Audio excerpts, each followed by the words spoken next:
Hi guys, this is Divya this side. I'm a licensed clinical psychologist both in the UK and India, and I'm here to answer some of the questions about clinical psychology.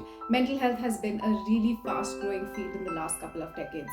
We've talked about it in academics, we're talking about it in business, we're talking about it in companies, we're talking about it everywhere. That's the reason why more and more people are getting into psychology. They're wanting to do degrees, they're wanting to get licensed, and they want to practice. I'm here to answer some of the questions regarding the licensing and also the procedure to become a clinical psychologist. Now, every country has their own versions of what they consider the academic requirements for becoming a clinical psychologist. I can answer a few of those questions with respect to India and the UK. While doing my degrees in India, I did a graduation in psychology, then I went on to do a master's in clinical psychology, and then I've also done an MPhil in clinical psychology. All the three degrees are in psychology, and you do end up studying the similar kind of thing. It's just that the more degrees you end up doing, the depth in which you study the subject increases. Now, licensing in India, when I had completed my MPhil, was pretty simple. That once you do your MPhil degree, you get your license from the RCI, which is the Rehabilitation Council of India. However, you need to have a university which is registered with the RCI or has the license from RCI to give you the license.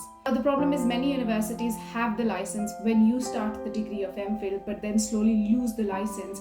And that can mean that you may not get your license for RCI, and this is slightly tricky, and that is why doing your research as to what university you want to get into for your MPhil is crucial. The degrees have changed over a period of time and the prerequisites have also changed, so you might want to do your own research and see what is the route that you want to try. I went through the simpler route during my time, which was to get into an MPhil university and get my license.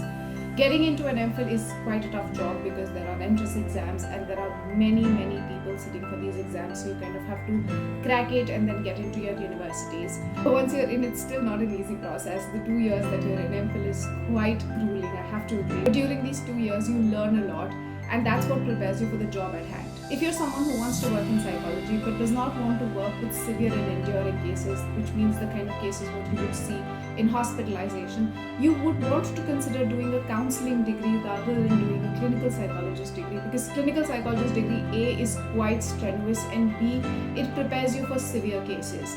I'm not saying that you can't see less severe cases if you're a clinical psychologist, but the preparation is for that, so you know that you are going to be grilled quite a bit. If you're not looking for being a clinical psychologist, you might want to consider a counseling psychologist degree. In today's times, there are many options that you have and you can choose whichever works for you well. Now, when it comes to the UK, I came to the UK using a license known as the HCPC, which is the Healthcare and Professionals Council.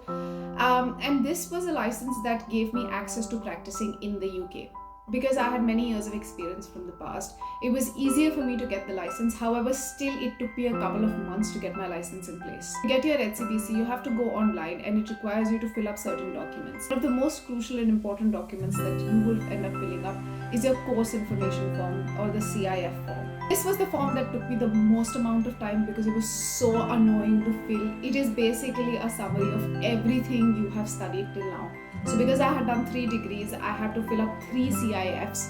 And in this CIF, what you need is a breakdown of everything that you have studied, which in short means your syllabus. I put a link for the document, but when you open the document, it's a Word document. It's a quite simple Word document, and they have put it up quite simply. It's just that procuring of this information can be difficult. Now, keeping in mind, when I came to the UK, it had been a couple of years since I had done my graduation. So finding the material for my graduation syllabus was quite a task, and then so was for my master's. MPhil for me was the easiest to find the syllabus because it's on the RCI website, so you don't really need much of a help there. But if you've studied in private universities, you might struggle a little bit to find the exact syllabus that you've done, because they would count the courses and they count the course numbers. They also count the hours for which you study. So every university has their own kind of calculation. So if, for example, every credit counts for 15 hours for the university that I was in, and you can check for the same for your university as to how many credits count for what amount of hours. Once you fill the CIF, the next thing you need is IELTS score. Now, the IELTS score is valid for 2 years, so you have to check if you've given it in recent times, you can just use the same score. I hadn't, so I had to redo it. You can give both an academic or a general score, as far as I remember, so you might want to recheck that again. But once you have these two things, as in the documentation in place, along with your degrees and your transcripts, those are also important. You are good to go for your HCPC. Now, the HCPC is an expensive affair, so you will have to shell out a couple of thousands to do it. And when I say a couple of thousands, I don't mean 2 or 3,000 rupees, I mean like 30 or 40 or 50,000 rupees. So it is an expensive affair. The good part is you don't have to come to the UK to do this, you can do this online, so that saves you the travel bit of it. However, once you get the HCPC, you have to then start looking for a job. Now, every job that you apply for will require you to have some sort of certification in the UK. Private jobs are relatively easier to get in the system. However, there are certain things you will need once you join a private job. For example, insurance. Insurance is a very, very big deal in the UK. I strongly recommend having an insurance. If you work with a company, they will make you get an insurance, which you have to pay from your own pocket in most cases. But even if you're not working for a company and you're just doing private work, I will sincerely tell you to get yourself an insurance. And then there are some other documentations that you need along the way. Now, working as a clinical psychologist can be an extremely strenuous field. So before you get into the field, I strongly urge you to introspect and see, do you think you can manage the stress? Because if you are coming home after seeing clients through the day and you are feeling distressed yourself, you may want to reconsider the profession, or you need to build your skill set, which is what I would recommend. If you're really passionate about the system, you should really work on your skill set, and building a boundary around you will be very, very important in this case. Mental health is a really growing field, and I feel that we can all learn a lot from it.